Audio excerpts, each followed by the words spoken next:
Assalamualaikum warahmatullahi wabarakatuh. Selamat datang di praktikum pertama, praktikum perencanaan dan manajemen pelabuhan perikanan. Pada materi pertama ini kita akan membuat tentang kuesioner. Setelah melihat video tentang pelabuhan perikanan Pantai Mayangan tadi, sekarang kita akan mencoba untuk membuat kuesioner dari isu-isu yang sudah dibuat.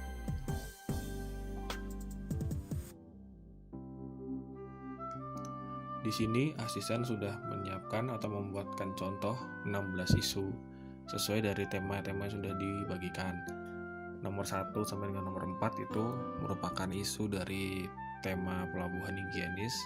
Nomor 5 sampai dengan 8 itu merupakan isu dari tema manajemen pelabuhan.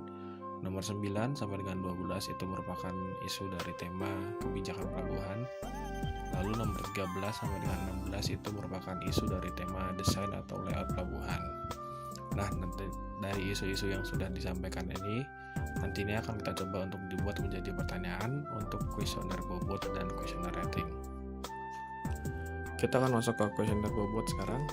Kuesioner bobot itu digunakan untuk mengetahui seberapa tersedianya fasilitas di suatu pelabuhan. Awalan untuk menggunakan kuesioner bobot ini harus menggunakan karakteristik responden dan diisi sesuai dengan petunjuk. Dalam kuesioner terdapat 4 faktor sesuai dengan analisis SWOT, yaitu faktor kekuatan, faktor kelemahan, faktor peluang, dan faktor ancaman. Untuk mengisi faktor kekuatan, yaitu dengan pertanyaan nomor 1, kita isi dengan isu di nomor 1. Isu yang pertama adalah ketersediaan petugas atau tenaga kebersihan. Ini masuk ke dalam faktor kekuatan. Nah, karena merupakan faktor kekuatan ini berada dalam matriks IFAS, yaitu internal faktor. Jadi faktor internal yang artinya semakin tersedianya petugas kebersihan, maka akan semakin bagus untuk menjadi kekuatan yang dapat meningkatkan nilai bobot dari pelabuhan perikanan Pantai Mayangan.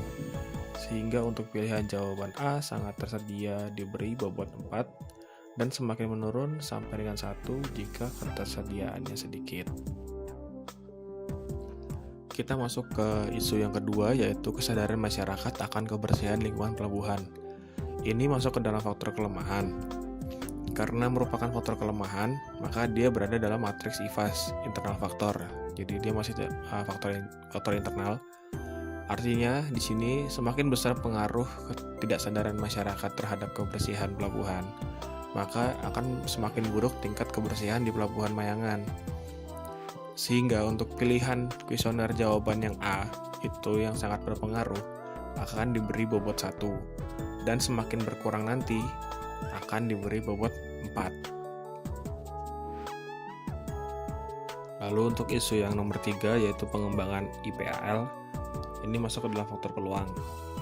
Karena di sini merupakan faktor peluang, maka faktor peluang ini berada dalam matriks EVAS, yaitu eksternal faktor. Jadi faktor-faktor yang berada di luar dari pelabuhan itu sendiri. Artinya semakin besar peran masyarakat terhadap pengembangan IPAL di pelabuhan, maka akan semakin membuat peluang pelabuhan Mayangan ini untuk menjadi pelabuhan yang higienis. Sehingga untuk pilihan jawaban yang A sangat berperan nanti, itu akan diberi bobot 4. Dan semakin menurun maka akan bobotnya turun sampai dengan 1. Lalu isu yang keempat, pencemaran limbah industri. Ini masuk ke dalam faktor ancaman. Karena merupakan faktor ancaman, maka ia berada dalam matriks EVAS, eksternal faktor. Yang artinya di sini semakin besar pengaruh pencemaran limbah industri terhadap kebersihan pelabuhan perikanan Mayangan, maka akan semakin membuat ancaman bagi pelabuhan Mayangan karena dapat mencemari lingkungan di sekitar pelabuhan Mayangan dan mengurangi kriteria menjadi pelabuhan yang higienis. Sehingga untuk pilihan jawaban yang A akan diberi bobot 1 dan semakin berkurang akan diberi bobot 4. Dari satu tema, yaitu pelabuhan higienis, kita bisa membuat 4 isu, lalu membuat 4 pertanyaan untuk setiap faktor analisis SWOT dalam kuesioner pembobotan.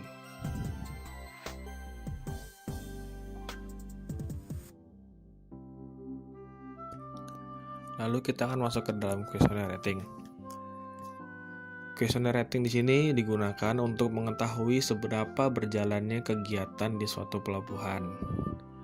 Nah, awalannya kita harus menggunakan karakteristik responden dan diisi dengan petunjuk yang sudah disesuaikan. Untuk mengisi faktor kekuatan nanti tetap sama seperti kuesioner bobot. Jadi nanti ada pertanyaan nomor 1, kita akan gunakan isu nomor 1 dan begitu seterusnya. Untuk isu yang pertama masih dalam tema yang sama, ini juga masih masuk dalam faktor kekuatan. Karena merupakan faktor kekuatan, sama seperti sebelumnya, berada dalam matriks IVAS. Yang artinya di sini adalah semakin banyaknya petugas kebersihan, maka akan semakin bagus untuk menjadi kekuatan yang dapat meningkatkan nilai rating dari Pelabuhan Mayangan. Sehingga untuk pilihan jawaban A yang sangat tersedia diberi rating 4 dan semakin menurun sampai dengan 1. Lalu untuk isu yang kedua, kesadaran masyarakat akan kebersihan lingkungan pelabuhan. Ini masuk ke dalam faktor kelemahan. Nah, karena dia faktor kelemahan, maka dia juga berada dalam matriks IVAS, yaitu matriks faktor internal. Di sini artinya, semakin besar pengaruh ketidaksadaran masyarakat terhadap kebersihan pelabuhan, maka akan semakin buruk untuk tingkat kebersihan di Pelabuhan Mayangan. Sehingga untuk pilihan jawaban yang A sangat berpengaruh itu akan diberi rating 1. Dan semakin menurun pengaruhnya, semakin berkurang pengaruhnya akan diberi nilai 4. Lalu yang ketiga adalah pengembangan IPAL. Ini masuk ke dalam faktor peluang. Karena dia faktor peluang, maka dia berada dalam matriks EVAS, eksternal faktor, yang dimana di sini artinya semakin penting peran masyarakat terhadap pengembangan IPAL di pelabuhan, maka akan semakin membuat peluang Pelabuhan Mayangan menjadi pelabuhan yang higienis. Sehingga untuk pilihan yang jawaban A akan diberi rating 4 dan semakin menurun ratingnya sampai dengan 1. Lalu untuk isu yang keempat, yaitu pencemaran limbah industri, ini masuk ke dalam faktor ancaman. Karena dia faktor ancaman, maka dia juga berada dalam matriks EVAS, matriks yang sama dengan peluang. Jadi ada di luar dari si pelabuhan itu sendiri. Yang artinya di sini semakin besar dampak pencemaran limbah industri terhadap kebersihan Pelabuhan Mayangan, maka akan semakin menjadi ancaman bagi Pelabuhan Mayangan karena dapat mencemari lingkungan di sekitar Pelabuhan Mayangan dan mengurangi kriteria untuk menjadi pelabuhan higienis. Sehingga untuk pilihan jawaban yang A untuk isu ini yang sangat berpengaruh akan diberi rating 1 dan semakin berkurang nanti pengaruhnya maka akan diberi rating 4. Nah, dari satu tema tadi yaitu tema pelabuhan higienis, kita bisa membuat 4 isu. Nah, dari 4 isu itu kita bisa membuat menjadi 8 pertanyaan. 4 untuk kuesioner bobot dan 4 untuk kuesioner rating. Dan 4 pertanyaan ini pun sudah mewakili semua faktor analisis dari yang ada di SWOT, yaitu kekuatan, kekurangan, peluang, dan ancaman. Selanjutnya, kita akan membuat pertanyaan dari tema kita yang kedua, yaitu tema tentang manajemen pelabuhan di kuesioner bobot dan rating. Kita akan mulai dengan kuesioner bobot terlebih dahulu, menggunakan isu yang kelima, yaitu manajemen pengelolaan mangrove. Isu ini masuk ke dalam faktor kekuatan. Isu yang keenam, manajemen fasilitas pelabuhan, masuk ke dalam faktor kelemahan. Isu yang ketujuh, perizinan terhadap kapal efisien, masuk ke dalam faktor peluang.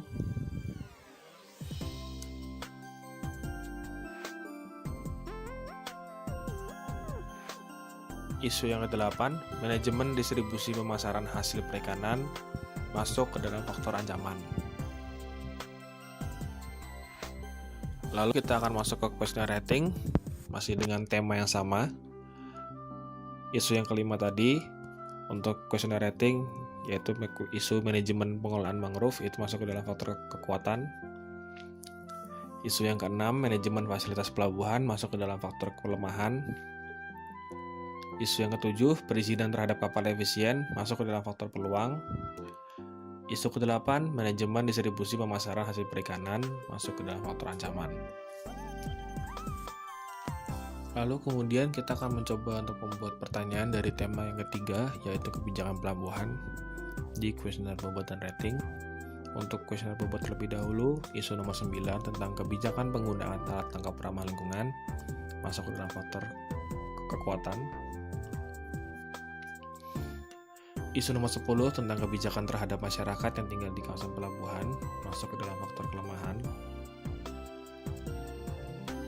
Isu nomor 11 tentang kebijakan Perda Jatim nomor 6 tahun 2012 tentang pengelolaan dan rencana zonasi wilayah pesisir dan pulau-pulau kecil masuk ke dalam faktor peluang. Isu nomor 12 kebijakan terhadap Permen KP nomor 48 tahun 2014 tentang logbook penangkapan ikan masuk ke dalam faktor ancaman. Selanjutnya kita akan masuk ke kuesioner rating, masih menggunakan isu yang sama dan tema yang sama, yaitu yang tadi nomor 9 tentang kebijakan penggunaan alat tangkap ramah lingkungan masuk ke kekuatan. Isu ke-10 kebijakan terhadap masyarakat yang tinggal di kawasan pelabuhan masuk ke dalam faktor kelemahan. Isu ke-11 kebijakan Perda Jatim nomor 6 tahun 2012 tentang pengelolaan dan rencana zonasi wilayah pesisir dan pulau-pulau kecil masuk ke dalam faktor peluang. Isu ke-12 kebijakan terhadap Permen KP nomor 48 tentang 2014 tentang logbook penangkapan ikan masuk ke dalam faktor ancaman.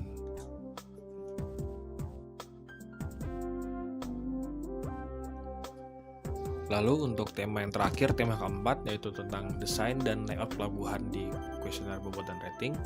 Kita akan mencoba untuk membuat pertanyaan-pertanyaannya. Dari isu ke-13 untuk kuesioner bobot, lokasi strategis di Pelabuhan Mayangan itu masuk ke dalam faktor kekuatan.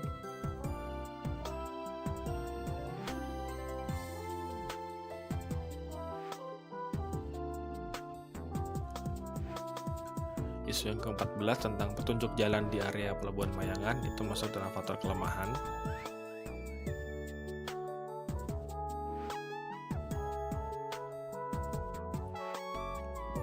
Isu ke-15 tentang ketersediaan lahan kosong itu masuk ke dalam faktor peluang.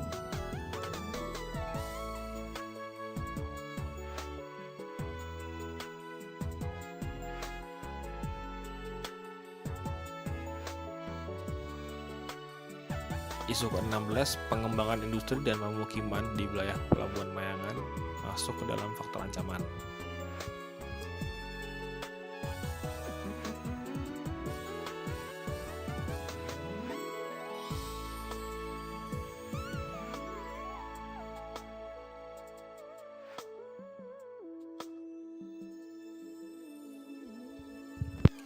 Selanjutnya kita akan mencoba masuk ke kuesioner rating, masih dengan tema yang sama dan isu yang sama. Isu ke-13 tentang lokasi strategis PPP Mayangan itu masih masuk ke dalam faktor kekuatan.